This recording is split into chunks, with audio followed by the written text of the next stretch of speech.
right, we're back. One thing I forgot to mention in the last video is to kind of take everything I'm doing with a grain of salt. This is not, I'm not like a professional installer.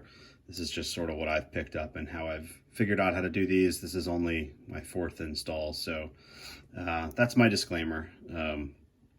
Anyway, with that said, I'm moving on to the speaker now. So I've got my enclosure out, and there's the sugar cube, and the connections are on the other side of it there.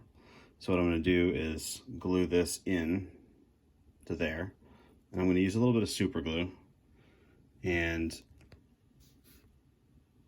a toothpick and just kind of work it around the edge and get a good seal, and then pop that in. Everything I understand is that the better your seal with the enclosure, the better the sound. So that's my next step. All right, so we got the speaker sealed in there nice with the super glue, and then I just wanted to show, use lots of different tools to hold these little tiny wires together to make these little joints. So it's really good to have these nice, I don't know what this is called, but it works very well to hold the wires in place, nice and adjustable, and then just a pair of forceps there holding the speaker or whatever else. And yeah, you need it to be somewhat sturdy so you can get in there. I don't think I showed this before, but I do use this Kester. It says no clean flux. I still wipe it when I'm done, but this is supposed to be supposed to play well with electronics, and it's a liquid flux that I use for decoder installations. Normally I just use, like if I'm doing rail or something, I just use this rosin paste, but for this little tiny stuff, that liquid paste, that liquid flux just works better. So that joint is done. So that's the speaker, and I just need to get that installed into the roof of the cab there. And there are a couple of figures in there I might need to mess with to get them to fit. All right, that went in a little easier than I thought it would. I just slid it down behind the figures. So let's see if I can point here. I slid it down back in here, sort of sideways, and then once it got down into the roof cavity, I was able to rotate it into position. And then what I've got is, there was not enough vertical clearance to use double-sided sticky tape, the foam tape. So I used some of this Uhu, I'll show you the label here, Uhu tacky, I don't even know what this stuff is. It's like a sticky tacky putty that I've seen some others use. So I just use that to brace up the speaker on both sides. The last thing you want to do when you've got taken all this time and got a nice sound card in your locomotive is have a speaker kind of rattling around and vibrating against the case or the shell. So this is just to hold that in place and keep it from rattling and hopefully deliver a little bit better sound. So at this point, I decided to put the locomotive on the track, the power track, and give it a little test. And there were some mechanical problems, and I traced it to these little square nuts that are right next to the gear. I had over-tightened it. So just simply pulling the wheels ever so slightly off that axle got that fixed.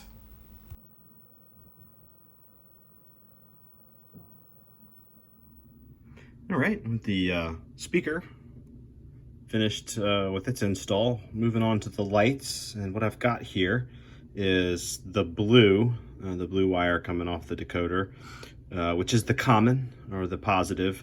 And I usually put my resistor there and then run a new blue wire off the end of the end that's towards the bottom of the screen there to each LED as the positive common.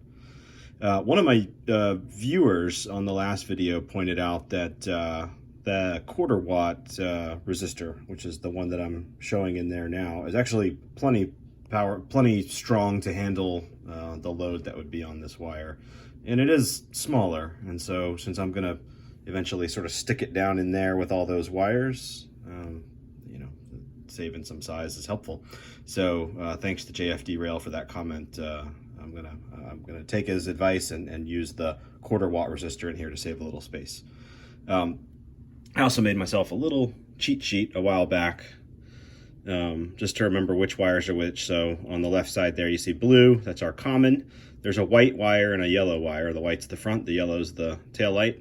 And the common, again, on the right side there, I've got a little note to myself that is the long leg of the LED. And these little surface mount LEDs I'm going to use, there they are sitting there. One of the wires is in fact longer than the other. So I'm going to assume that means that is also the positive. You know, that's the one I should connect to the positive. So we'll do it that way, and it should work by my trusty cheat sheet there. So I'm gonna get to soldering this stuff in, talk a little bit about some of the modifications I have to make to the front light, and we'll come back from there. All right, just a quick test before I do the shrink wrap. So the longer one there is reverse, and so we are in reverse. And when I switch to forward, now we're in the other light. So lights are good. All right, so the front number board here is going to need to be modified. This thing is enormous. And the way the kit or the model was originally, I think this was intended to also light the cab, which I don't really want to do. So you can see as this goes in, it sat something like that. Obviously the speaker's in the way now. A whole bunch of this needs to come away. I'm going to cut it way up to the front. There's a little circle there in the middle of the diamond shape. I'm probably going to cut it all the way back to there and mount the surface mount LED to that, and then black the whole thing out so that light doesn't go back into the cab and show wires and any of that stuff.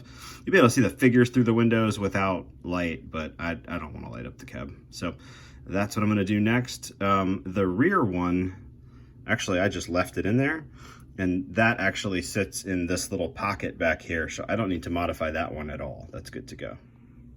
Yeah, so using the miter box and a razor saw, you can see how much of that I took off. Now I'm going to paint the top of it black and see how that works. I'm probably going to have to use some tacky putty. I'll put the light up against this surface here, right there, and use tacky putty all across the back. And hopefully with the black paint on the top, that'll keep too much light from escaping into the cab. I want the light to go out, not in. And with the lights done, did some basic programming, and we're on to the layout.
And with that, I'm gonna wrap this video up here. It was always a little bit of an adventure doing these installs, but that one wasn't too bad. And I've got several more of these to do, so I'll keep plugging away. But I hope all of y'all are well and safe. Thanks for watching.